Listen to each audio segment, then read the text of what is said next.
muchos autores que han aportado con la estimación de la edad cronológica a través de la edad dental. Y ahí tenemos el método de Logan Crosfield, Dennis Young, Goldstein, Tanner, etcétera, etcétera, ¿no? Y hay muchos más. Y aquí creo que no estoy mencionándolo a Noda, que también tiene su aporte significativo, Subelatra, y hay otros más. Y al margen de eso, pues el estudio de los mamelones, las líneas de indicación, el desgaste, la periodontosis, el estudio de la transparencia, que ha desarrollado la Mendin y Ubelacher y otros autores también, pues permiten de alguna manera estimar la edad dental. Estos primeros se han referido al estudio del desarrollo y maduración de las piezas dentarias desde aquellos apreciables en la dentición temporaria, en la dentición mixta y en la dentición permanente. Pero la dentición permanente, el proceso de desarrollo y maduración culmina a cierta edad, finalmente con el cierre apical de los terceros molares permanentes. Y ustedes saben a qué edad ocurre ese fenómeno. Pero de ahí para adelante ya no ha existido otros aportes significativos. Y el único aporte que conocemos ahora es este método, el de Ubelacher, el de la Mendin, que estudia a través del desgaste dentario, la periodontosis, la transparencia radicular, esencialmente en piezas aisladas, también para hacer estimaciones. Y existen fórmulas para alcanzar aquí. Estamos desviando solamente a la edad, no estamos hablando de sexo por sí acá, que también existen otros factores importantes. Y como les decía, los métodos generalmente han estado basados en los estudios radiológicos. Y los estudios radiológicos hablan desde la consolidación, el cierre apical o el desarrollo, como en este caso, fíjense, las piezas aún no está consolidado, y fíjense las distintas etapas de desarrollo de las piezas dentarias. Por lo tanto, los distintos autores le han asignado una codificación a cada estadio de desarrollo de las piezas dentarias, pero para eso antes han tenido que seleccionar las piezas dentarias. No es en todas las piezas dentarias, existen piezas índices. En las piezas índices, ¿no es cierto?, le asignan un patrón de desarrollo específico para cada uno de los grupos dentarios. Y a partir de ella se establece un código numérico, que tampoco ha sido inventado, sino ha sido mediante estudios de correlación, que les han asignado un cierto valor a cada pieza dentaria. Y aquí tenemos el método de Dennis-Young y el estudio de Noda. Acá, Noda les asigna un código numérico. En cambio, Dennis-Young les asigna una letra. Si bien tienen codificaciones en letras, esto finalmente se transforma en un número, en un código numérico, que estadísticamente ha sido demostrado bajo el nivel de la curva de normalidad, ¿no es cierto?, ya sea mediante desviación estándar o mediante percentiles, para saber exactamente cuál era el indicador básico que representaba a cada código. Y fíjense los niveles de desarrollo, ¿no? Desde la fase inicial del germen dentario hasta la consolidación y el cierre apical de las piezas dentarias. Algo parecido tiene Noda, pero le asigna un código numérico. Por lo tanto, la forma de establecer y determinar son diferentes entre uno y otro. ¿Qué es lo que sucede con esto? Aquí tenemos este patrón, esta tabla, ¿verdad? Por lo tanto, lo que tenemos que hacer es fijarnos, porque estos son para las molares, para premolares, para los caninos y para los incisivos. Y se toma en cuenta los dos incisivos, el central y el lateral, los caninos, todos por si acaso inferiores para Demilchian, los premolares primero y segundo, y los molares igual primero y segundo, y no se considera el tercer molar para este caso.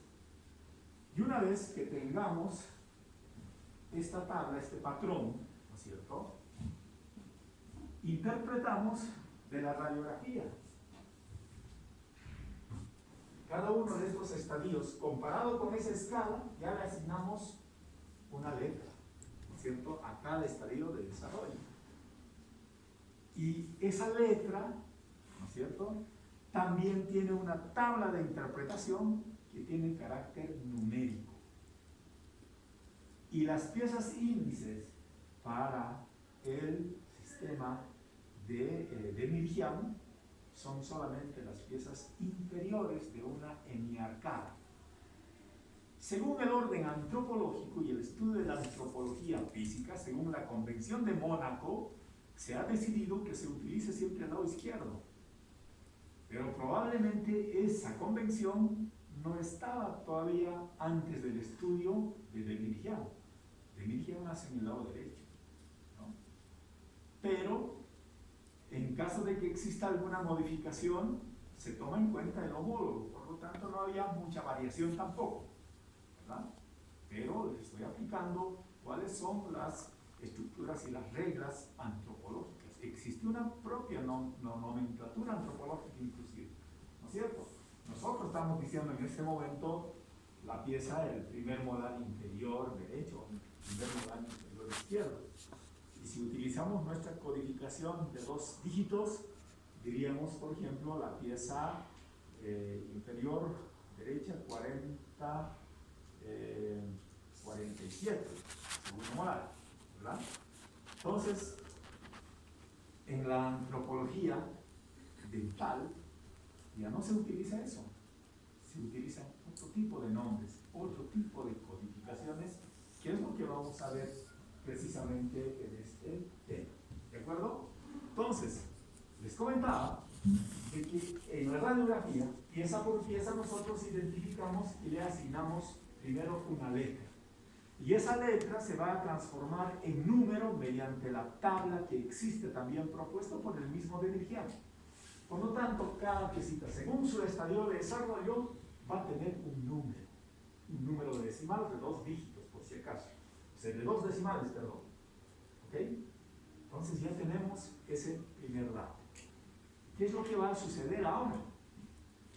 Lo que tengo que hacer es sumar. Como cada uno va a tener un número, voy a simplemente sumar todos los códigos numéricos y me va a dar un resultado de la suma de estos códigos.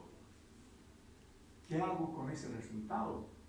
Ese resultado debo transportar a la curva de percentiles, ¿no es cierto?, que también está en el propio método, y hago coincidir en una escala que donde está el número al que hemos alcanzado, que va del 1 al 100, y en la línea de las coordenadas tenemos la edad estimada. Tenemos esa curva, es parecido a la curva de percentiles de crecimiento y desarrollo también, que han estado utilizando para el estudio del estado de nutrición de los chicos, de los niños, mediante el estudio del estudio del IMS, ¿no?, de la masa corporal. Para todo existen ese tipo de curvas de normalidad, ¿no? Esa curva es una curva normal donde se distribuyen en ellas cuál es el patrón de seguimiento que se ha hecho a una población seleccionada aleatoriamente para saber esa tendencia. Por lo tanto, existe concordancia, por ejemplo, entre el peso y la estatura, ¿verdad? Entonces, el peso está en una de las líneas y la talla en otras, y va concordante la vinculación de crecimiento. Por lo tanto, es una línea de tendencia. Esa línea de tendencia tiene canales, ¿no es cierto? La del centro es la que indica que el 50% está por encima y el 50% por debajo, y así sucesivamente. Entonces, ustedes cuando tengan sus guaguas, ¿no es cierto?, para hacer el seguimiento de su carnet nutricional, hacen el seguimiento, le toman el peso, le toman la estatura y sacan el índice de masa corporal, y luego chequean en la tablita, ¿no es cierto?, a qué número corresponde. Por lo tanto, busquen la tablita y coinciden exactamente en el punto. ¿Dónde está? ¿Por encima de lo normal o por debajo de lo normal? Si está por encima de lo normal, indica que está por encima del promedio, o sea, ha crecido más y tiene mayor peso o algo. Y los que están por debajo no ha crecido ni tampoco tiene el peso como debería tener. ¿Se dan cuenta? Entonces ahí, por colorcitos inclusive les ponen cuando estén alerta, etcétera, etcétera. Pero hasta así es un engaño, ¿no? Porque hemos dicho y acabamos de señalar que esa conducta de la estatura, del peso, etcétera, pues no es uniforme para todos los seres humanos. El biotipo europeo es diferente al negroide y también es diferente al asiático. Yo no voy a esperar en un asiático una estatura promedio cerca a los 1,90 o 1,80, por ejemplo, en el plano europeo. ¿No es cierto? Entonces, no podía ser, ¿verdad? Lo que sí, o sea, la forma correcta de interpretar esos canales, ¿no es cierto?, o esas tendencias, son en que tienen que mantener regularidad. Si este niñito, desde el inicio, cuando se le ha empezado a medir, siempre ha estado por encima del promedio, es lo correcto, es lo normal. Ese es el biotipo que ha heredado de sus padres. Por lo tanto, esa continuidad nunca debería alarmarnos, sino es el patrón regular más bien. Y lo propio en un niño que ha desarrollado siempre por debajo de la línea de la normalidad, entre comillas, si ha mantenido esa regularidad, está perfecto. No se le podía decir desnutrido. ¿Sí? Entonces, para eso sirven las tendencias. Y esa es la correcta interpretación de las tendencias. No es como la enfermedad, mira, está por debajo, está desnutrido, tiene que darle más, etc. Pues no va a crecer porque su patrón genético ya ha determinado cierta heredabilidad de la estatura, de la envergadura, etcétera, etcétera, de los padres o de sus abuelos, qué sé yo. Entonces, eso estudia la antropología también, la tendencia referida a estas variables. ¿Ok? Entonces, lo propio ocurre con el patrón de la edad dental. Existe cierta normalidad en el centro y nosotros vamos a buscar las coincidencias ideales, digamos, de estimación de la edad, este patrón de desarrollo, a qué edad más o menos corresponde. Y pasamos a la tablita, aplicamos y nos sale la edad. Esa es la edad. Y eso tenemos que compararlo entonces con otra edad. ¿Cuál es esa edad válida, digamos? ¿Cuál es la edad única? Pues aquello que está registrado entre la variación que existe entre nuestra fecha de nacimiento y la fecha o el momento en el que se está tomando la medida. En este momento ustedes tienen una edad exacta, en este momento. Mañana van a tener una edad diferente. ¿No es cierto? ¿Sí o no? Claro, porque la edad es una variable cuantitativa continua por esencia. No es una variable discreta, cuantitativa discreta. Porque por facilidad nada más decimos, ¿cuántos años tienes? 21. Listo.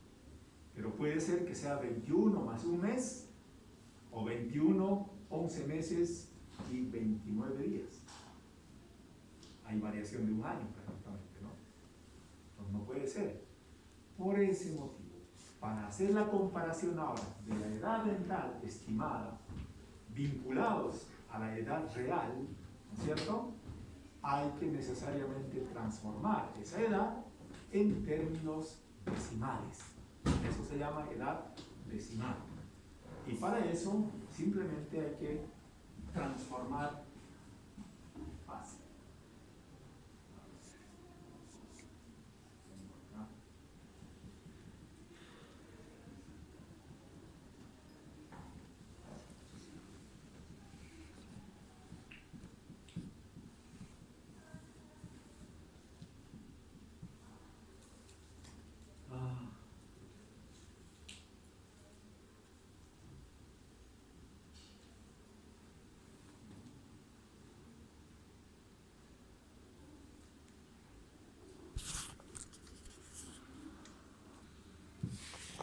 ¿Quién me quiere dar su fecha de nacimiento?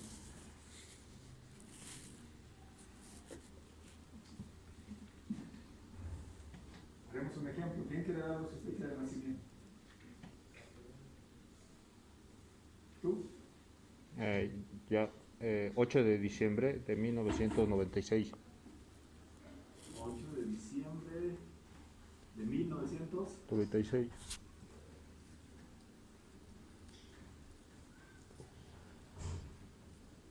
76. 96. Ok. Ahí tenemos el primer dato. La fecha de hoy es 17, 4, 2023. Tienes 26 años y 35, ¿no? ¿Correcto? Sí. Esa es la forma de calcular las edades, ¿no? Hay que hacer la programación respectiva para calcularnos exactamente la edad. Esa es la edad decimal, esa es la edad real que él tiene. Entonces, la sumatoria y la interpretación en esa curva de tendencia, en la curva de percentiles, nos va a dar exactamente una edad con decimales. Y vamos a comparar los dos. ¿Cuánto se acerca la edad estimada bajo el método de Miriam respecto a la edad real? Y en eso sí existe concordancia absoluta. Entonces ahí se saca el intervalo de confianza.